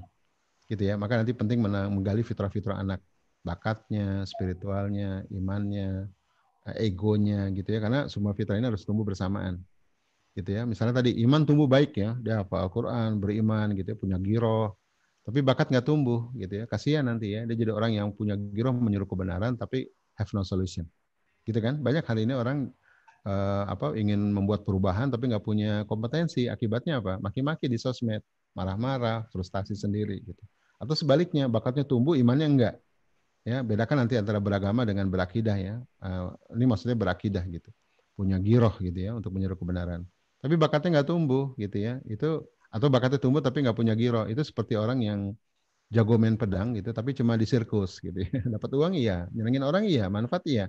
Tapi kalau cuma di sirkus what for gitu ya. Nah, tadi sebaliknya dia punya punya giroh tapi nggak punya bakat. Itu seperti Musa di depan Laut Merah tongkatnya ketinggalan. Atau orang maju ke medan perang nggak punya pedang gitu ya. Ini dua aspek fitrah ya. Aspek yang ketiga adalah terkait dengan inovasi. Ya, kemampuannya untuk belajar terus-menerus agar solusinya makin tajam gitu kan. Maka fitrah-fitrah ini harus tumbuhkan dari awal ya, termasuk nanti fitrah seksualitas ya. Bakat hebat, iman hebat, rajin belajar, tapi homo buat apa juga gitu ya. Nah gitu. Jadi ada 8 fitrah, nanti kita nggak bahas hari ini ya karena nggak sempat begitu. Ada 8 fitrah. Fitrah iman ini tumbuh jadi daiyah, menyeru kebenaran. Fitrah bakat tumbuh jadi solution maker, orang yang punya solusi di masyarakat dengan bakatnya. Yang ketiga fitrah belajar, dia akan jadi orang yang inovatif di masyarakat. Maka belajar itu penting tapi cuma satu dimensi dalam kehidupan. Yang ketiga adalah fitrah seksualitas ya, biar jadi ayah ibu yang baik ya. Banyak hari ini anak-anak disiapkan jadi ahli robot, ahli ini, ahli itu, jago bakat, tapi nggak disiapkan jadi ayah dan ibu yang baik. Sepakat nggak? Pas menikah galau dia. Jadi ayah ibu dewek ini bagian daripada fitrah. Ya, termasuk nanti yang lebih parah lagi apa LGBT dan seterusnya. Yang kelima adalah fitrah sosialitas dan individualitas, ini masalah ego. Kesiapan untuk memimpin dan kesiapan untuk terpimpin. Nah gitu bahasanya ya. Hari ini banyak orang siap jadi pemimpin, nggak siap jadi pengikut. Atau siap jadi pengikut, nggak siap jadi pemimpin. Akhirnya terjadi kekacauan ya. Ormas berpecah, partai Islam berpecah. Karena tadi ya fitrah-fitrah ini nggak tumbuh dengan baik. Yang ke-8 adalah fitrah, yang ke-7 ya, ke-6 ini fitrah estetika dan bahasa, cara bertutur, cara mengapresiasi Al-Quran. Ya. Banyak anak-anak diajarkan hafiz Quran, tapi keindahan Quran nggak ditumbuhkan. Begitu kan? Apresiasi sama keindahan lemah gitu. Padahal semua pemberani dalam Islam pecinta sastra, termasuk Rasulullah begitu ya. Jadi penting nih melembutkan jiwa dengan sastrawi begitu ya, dengan keindahan bahasa dan seterusnya. Yang ke-7 adalah kesehatan pola makan, pola tidur, pola gerak, pola bersih ya, jasmani, heart life. Yang ke-8 adalah bagaimana dia dewasa. Nah, kedewasaan juga nggak ada kurikulumnya. Ini orang tua kewajibannya. Bagaimana buat anak dewasa. Maka misi pendidikan anak adalah mengantarkan mereka agar 8 fitrahnya tumbuh dengan paripurna, dipandu kitabullah sehingga mencapai peran peradaban dengan semulia-mulia adab. Ada pada dirinya, ada pada Tuhannya, ada pada masyarakatnya, ada pada lingkungannya, ada pada umatnya dan seterusnya. Begitu ya, termasuk pada alam, ilmu, ulama. Gitu Bunda. Teman-teman bisa paham bedanya antara misi pendidikan dengan misi keluarga. Oke, Ustaz. Baik, pertanyaan selanjutnya Ustaz dari Bu Ririn. Bagaimana mensinergikan agar misi suami dan istri itu bisa sejalan? Kemudian juga dari hampir sama, pertanyaan hampir sama dari Bu Yanti. Bagaimana jika suami belum menemukan misi? Bagaimana agar saya bisa dengan cara yang baik mengkomunikasikan ke suami bahwa menentukan visi dan misi itu sangat penting? Ya. Nih. Tadi saya sudah sampaikan ya, bentuk idealnya adalah suami punya misi, istri support. Itu ideal ya. Nabi Ibrahim dengan Bunda Hajar, Rasulullah SAW dengan Bunda Khadijah radhiyallahu anha gitu ya, dan seterusnya. Pak Bibi dengan Bu Ainun begitu ideal. Setengah idealnya adalah masing-masing punya misi. Nah kalau masing-masing punya misi, saran saya dikombinasi ya, tapi disinergi. Sinergi itu bukan kompromi ya. Kalau kompromi itu mangkel. Nah ini kalau sinergi ini nggak ada mangkel, sama-sama apa lega gitu ya. Nah maka nanti kalau suami bergerak di bidang politik misalnya, istri bidang pendidikan ini bisa digabung gitu ya. Misalnya istri nanti mensupport di bidang research ya, suami mensupport di bidang solusi buat sistem pemerintahan misalnya. Begitu ya. Jadi bisa disinergikan. Nanti bakat bisa berbeda. Kalau bakat nggak mungkin disatukan. Kalau bakat pasti beda gitu ya. Nanti istri masuk dengan bakatnya, suami masuk dengan bakatnya. Sama kayak Bu Ainun dengan Pak Habibie kan. Bu Ainun kan nggak bikin kapal terbang, sepakat nggak? Tapi misinya sama, misi keluarganya yaitu makrokan Indonesia dengan industri strategis. Pak Habibie come up dengan bakatnya sebagai engineer, memberikan solusi berupa kapal terbang. Bu Ainun come up dengan bakatnya sebagai seorang dokter yang tidak berpraktek dokter tapi merawat, bakat merawatnya itu digunakan untuk merawat suami dan anaknya gitu kan. Kalau lihat filmnya kan sampai Bu Ainun sakit aja nggak merasakan sakit karena dia sibuk merawat suami dan anaknya karena dia seorang dokter gitu ya, udah stadium dini baru ketahuan. Nah itu karena apa ya, pengorbanan seorang istri itu ya, a person of love and sincerity ya, makhluk yang sosok yang penuh cinta, setia, lautan maaf yang tidak bertepi dan seterusnya, itu ibu gitu ya. Nah ini kondisi ideal. Nah tadi ada kasus lagi suami nggak punya misi gitu ya, gimana nih mengkomunikasikannya? Mohon maaf ya, kadang-kadang kalau istri yang ngomong itu nggak semua suami nyaman gitu ya. Dia tahu misalnya itu penting gitu ya, tapi gengsi misalnya. Nah gengsi ini jadi musuh sebenarnya. Atau yang kedua dia nggak tahu ilmunya gitu ya, nggak tahu ilmunya dan seterusnya. Dan ini kita harus punya strategi bagaimana menyampaikan ini pada suami tanpa harus menggurui, dan nggak harus kita juga kan. Kita bisa minta tolong Ustadz, bisa minta tolong, atau kalau mau ke saya nanti family life coaching sama saya bisa juga gitu ya, biar saya langsung ngomong dengan suami. Berapa suami confirm kalau yang bicara itu orang yang memang dianggap punya contoh teladan dan sudah menjalankan. Karena kalau ayah tuh perlu bukti gitu ya. Kalau ibu kan emosi gitu ya. Kalau ayah tuh apa sih? Siapa sih? Siapa sih Pak Hari gitu. Siapa gitu ya misalnya. Nah, itu kalau sudah kenal nanti akan oh iya ya gitu ya. Nah, itu yang pertama ya, cari strategi untuk menyampaikan. Yang kedua, kita bisa berikan buku-buku contoh-contoh ya, biografi-biografi orang-orang yang punya misi yang ajak kayak Pak Habibie dan apa dibaca suami. Ya, atau baca berdua ya, atau bedah buku berdua. Jadi kesannya tidak mengajarkan ya, tapi belajar bersama. Tuh ya, Pak Habibie kan kalau punya misi tuh ya, itu nanti akhir hidupnya makin cinta sama istrinya ya, gitu ya. Ayah mau nggak nanti akhir hidup tuh fokus gitu ya, anak-anak bisa melanjutkan perjuangan gitu ya. Tadi yang manfaat-manfaat itu sampaikan saja gitu ya. Nah kadang-kadang ayah itu kan sangat rasional ya, dia perlu bukti, perlu contoh, perlu fakta begitu ya. Nah itu kita masuk lewat cara cara ayah mempersepsi keadaan gitu ya, atau mempersepsi kehidupan, bisa masuk lewat sana. Gitu Bunda, mudah-mudahan manfaat. Ustaz. Ya, Pertanyaan selanjutnya dari Bapak Anton Ansori. silakan. Bedanya berbakti dengan patuh karena seringkali orang tua memaksakan kehendaknya sehingga menjadi absolut sampai pada titik tertingginya mengancam ke arah anak durhaka. Apa kriteria berbakti menurut Al-Quran dan Sunnah? Terima Ya, kasih. oke, baik. Ya, sentranya tetap kalau apa kalau perintahnya selaras dengan perintah Allah gitu ya, ya harus wajib mematuhi. Gitu ya, ada seorang teman dia pengen pulang ke desa, pengen jadi petani gitu ya. Sementara orang tuanya pengen jadi PNS gitu ya. Alasannya make sense gitu ya, biar mapan. Terus tanya ke saya, gimana Ustaz? Saya jalanin misi saya pulang kampung jadi petani untuk bangun desa pertanian, atau saya ikuti orang tua jadi PNS? Saya bilang, kalau perintah orang tua itu baik ya, ikuti saja dulu. Saya bilang gitu ya. Barangkali ada maksud Allah di balik itu gitu ya. Karena ini kan jadi PNS bukan dosa gitu ya. Nah, cuma nanti dibuat rencana kira-kira kalau jadi PNS di bidang apa yang kita bisa mengasah, misalnya PNS-nya di Kementerian Kehutanan atau Kementerian Pertanian, jadi di sana kita bisa mengasah kompetensi sehingga nanti kalau 2, 3 tahun atau 5 tahun kita resign, kita bisa pulang ke desa dengan membawa kompetensi ya. Sama kayak Nabi Musa alaihissalam kan, itu juga jadi peternak dulu 10 tahun baru jadi nabi gitu kan. Rasulullah juga begitu. 40 tahun jadi orang baik, jadi pedagang, baru kemudian jadi nabi. Jadi kita perlu berstrategi ya agar tidak durhaka satu sisi, yang kedua menyenangkan hati orang tua, yang ketiga barangkali ada hikmahnya di balik ini semua gitu ya. Kecuali kalau perintahnya itu melanggar larangan gitu ya. Misalnya kita suruh maksiat gitu ya, suruh melawan apa ya, misalnya suruh melakukan sesuatu yang dosa besar misalnya, itu kita nolak gitu ya. Tapi kalau memang itu selaras dengan perintah Allah ya harus laksanakan dulu gitu ya untuk menyenangkan hatinya. Kadang-kadang memang orang tua tuh merasa karena sudah menyekolahkan gitu ya, sudah menyekolahkan kemudian punya otoritas untuk mengatur-ngatur, sebenarnya begitu ya. Ya wajar-wajar saja gitu ya, kan dia punya kecemasan juga, anaknya takut nggak mapan, apalagi ngapain jadi petani pulang kampung ya, kamu susah tahu nggak gitu ya. Padahal dia nggak tahu kan, dia hidup kan di zamannya. Sekarang kan anak-anak muda sekarang banyak pulang ke desa jadi petani malah makmur gitu ya, karena hari ini kan bisa jualan langsung ke kota gitu, bisa online dan seterusnya. Apalagi kalau pertanian organik ya, dicari orang itu.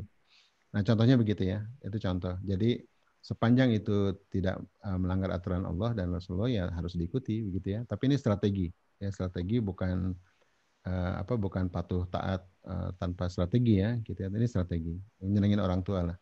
Karena orang tua kan pengen lihat anaknya mapan gitu ya, hidup nyaman, dan dalam benaknya itu jadi PNS itu adalah ultimate goals gitu ya. Wah, anak saya sudah jadi PNS gitu ya.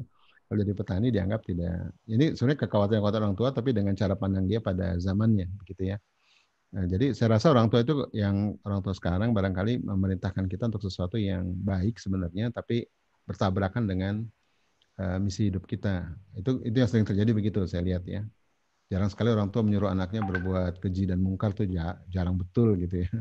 Kebanyakan berbeda cara pandang gitu ya. Nah ini saran saya, sepanjang itu bisa kita manfaatkan ya dan menyenangkan hati orang tua, jalanin saja gitu ya, jalani saja. Tapi nanti kita punya rencana yang dalam, mungkin 3, 4, 5 tahun kita resign begitu ya dan seterusnya. Oke? Oke. Baik, Mudah-mudahan. pertanyaan selanjutnya Ustaz, dari Ibu Ani. Ya, silakan. Bagaimana cara menyatukan visi misi calon pasangan hidup? Karena wanita punya misi dan laki-lakinya masih awam akan visi misi ini. Dan biasanya sifat laki-laki itu susah diajak diskusi atau menangnya sendiri. Ya, makasih Bu ya. Itu keluhan banyak ibu-ibu hari ini gitu ya. Para ayah tuh merasa nggak penting punya misi. Tadi banyak ayah itu membatasi dirinya hanya cari nafkah gitu ya. Karena memang dari kecil dia disiapkan bukan jadi ayah, jadi tukang cari duit memang gitu ya.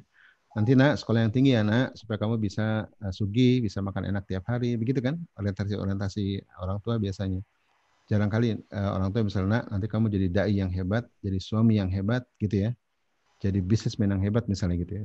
Misalnya begitu. Itu jarang betul. Kebanyakan sekolah yang tinggi biar hidup senang begitu ya, biar hidup materi. Akhirnya banyak ayah hari ini have no idea about mission, nggak punya ide apa sih misi-misian gitu ya. Tahu nggak sih kamu suami sejati? Suami sejati itu suami yang sedikit bicara banyak transfer gitu ya. Itu kan akhirnya jadi materi lagi jatuhnya begitu ya. Ini kita juga sistem pendidikan kita ganti menteri ya, yang dulu sangat formal, yang sekarang sangat sangat informal ya. Tapi kalau orientasinya cuma cari kerja, cari makan, what for gitu ya. Karena peradaban ini tadi ya, kata Hamka, bukan hidup itu bukan tentang cari makan gitu kan. Hidup itu tentang bagaimana kita menjemput tugas langit kita di dunia. Ya, memerankan peran Khalifatullah fil ard, mana yang mau kita jalani. Nah ini kasus ayah yang nggak punya kesadaran ini perlu, maka solusi apa? Disadarkan gitu ya. Caranya tadi udah kita bahas ya. Nggak harus kita yang sampaikan, bisa jadi mengajak orang yang berpengaruh baginya gitu ya. Kan pasti orang punya dong, manusia itu punya seseorang atau sosok yang dia kagumi misalnya. Kita bisa masuk lewat sana. Berapa ibu pernah ya dengan saya itu menjebak suaminya untuk ketemu di mall misalnya, karena suaminya susah diajak parenting, susah diajak family coaching. Kan saya buka diri untuk family coaching ya. Satu family itu satu keluarga satu sesi dan 2 jam 3 jam gitu sama saya langsung sepasang begitu ya. Itu udah saya sediakan waktu, masih ada juga suami yang nggak mau datang gitu ya karena bagi dia merasa dia digurui atau apa begitu ya. Nah, akhirnya kita coba bikin apa skenario jadi seolah-olah ketemu nggak sengaja di mall gitu ya. Setahari gitu ya. Akhirnya kita ngobrol di kafe seharian dan setelah itu berubah suaminya. Bisa juga ya. Ini cuman ini tips and trick aja ya, jangan nggak selalu bisa digunakan ya, tergantung nanti kondisi keluarga masing-masing kan. Setiap keluarga kan unik ya, nggak ada solusi yang bisa digunakan secara instan untuk semua keluarga begitu. Tapi intinya bagaimana menyadarkan suami dengan cara-cara yang ihsan ya, dengan cara-cara yang mau'izatul hasanah, yang jiwanya tersentuh begitu. Berapa istri bahkan mengajak suaminya ikut seminar-seminar parenting gitu ya, walaupun cuma mendengarkan. Memang sayangnya di seminar parenting itu yang terjadi adalah kebanyakan tips and trick parenting gitu ya, pengasuhan anak. Jarang sekali saya melihat parenting itu misalnya membantu keluarga membangun misi visi, itu jarang sekali. Kalaupun misi visi biasanya orientasinya materi gitu ya. Bikin family project setahun ke depan gitu ya. Family project ini bisa dua ya, family project buat anak atau family project buat masa depan keluarga gitu ya. Ini juga nanti skop-skopnya bisa bergerak begitu. Nah, kalau dalam konsep fitrah itu, family project itu harus berangkat dari family inisiatif.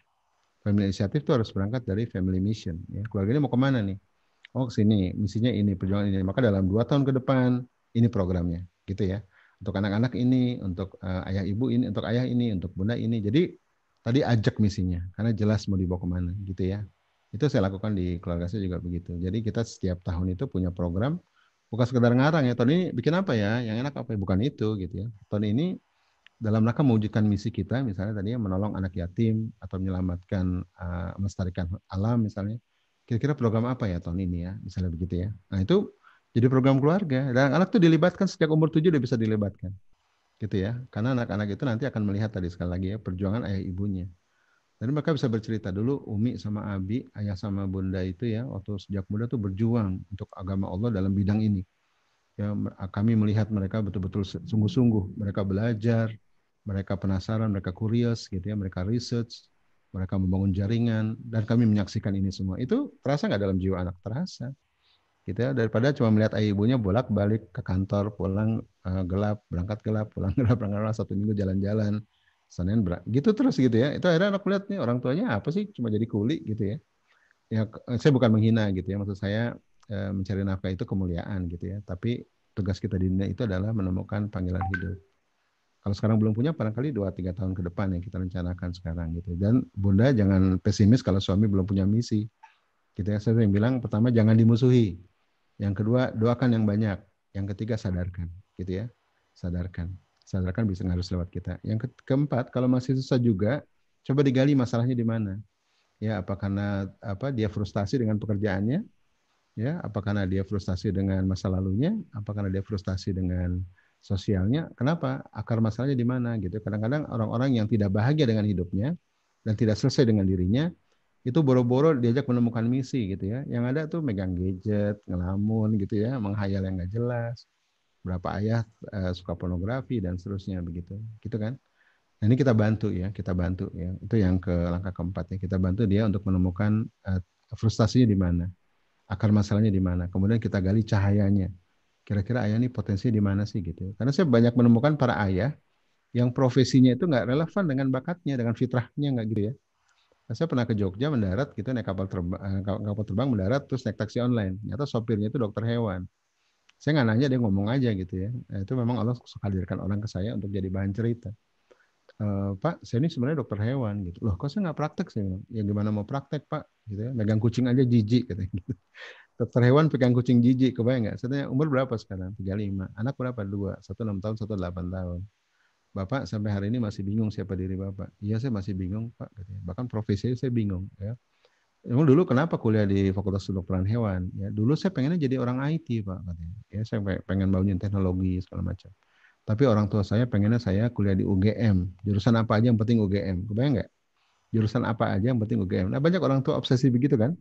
Nah, ini kan kita bukan nyalain mereka ya. Mereka mungkin mikirnya bagaimana orang tua ini hidup, orang tua ingin anaknya hidup makmur begitu ya, dengan masuk perguruan tinggi negeri begitu ya.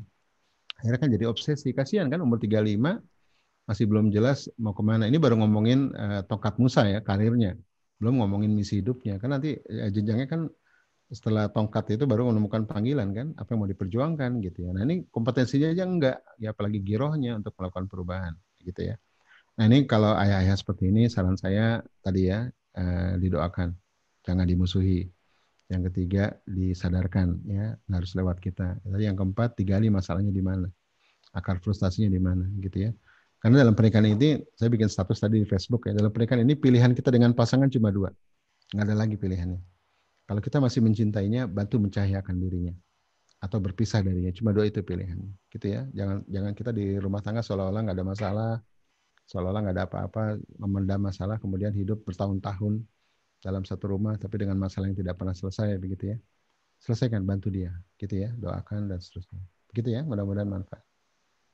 Baik Bapak Ibu sekalian, karena keterbatasan waktu, mohon maaf banyak sekali pertanyaan-pertanyaan yang masuk melalui Zoom maupun YouTube, akan tetapi belum bisa kita bahas satu persatu karena waktu yang tidak memungkinkan, karena sebentar lagi sudah masuk waktu maghrib di Surabaya. Baik, mungkin sementara seperti itu Ustaz, session kita pada sore hari ini. Mungkin bisa ditutup dengan doa. A'udzubillahiminasyaitonirrajim. Bismillahirrahmanirrahim. Ya Bunda, para teman-teman sekalian, mari kita jadikan Ramadan ini ya sebagai titik kesadaran kita, titik pertaubatan kita untuk kembali ke fitrah. Ya, fitrah ini adalah juga sebagai kadar-kadar yang nanti di sana ada misi hidup kita. Ya, bagaimana biar hidup kita lebih bermakna, gitu kan? Para ulama mengatakan barang siapa mengenal dirinya maka akan mengenal Tuhannya. Barang siapa kembali kepada fitrahnya, dia akan menemukan jalan, peta jalan menuju Robnya. Alakum rabbikum, ayah bunda sekalian, mari kita tengadahkan jiwa kita, ruh kita berdoa kepada Allah Subhanahu wa taala. Alhamdan yuafi ni'amahu kafi mazidah, Rabbana lakal hamdu kama yanbaghi li jalali wajhikal karimi wa 'azimi sultanik. Allahumma shalli wa sallim ala sayyidina Muhammadin wa ala alihi washabihi ajma'in bi rahmatika ya arhamar rahimin. Allahumma ighfir lana dzunubana wa li walidayna warhamhuma kama rabbayana shighara. Allahumma ighfir lana dzunubana wa li walidina warhamhuma kama rabbayana shighara. Rabbana la tuzigh qulubana ba'da idh hadaytana wa hab lana min ladunka rahmah innaka antal wahhab. Rabbana atina min ladunka rahmah wa hayyi lana min amrina rasyada. Rabbana atina min ladunka rahmah wa hayyi lana min amrina rasyada.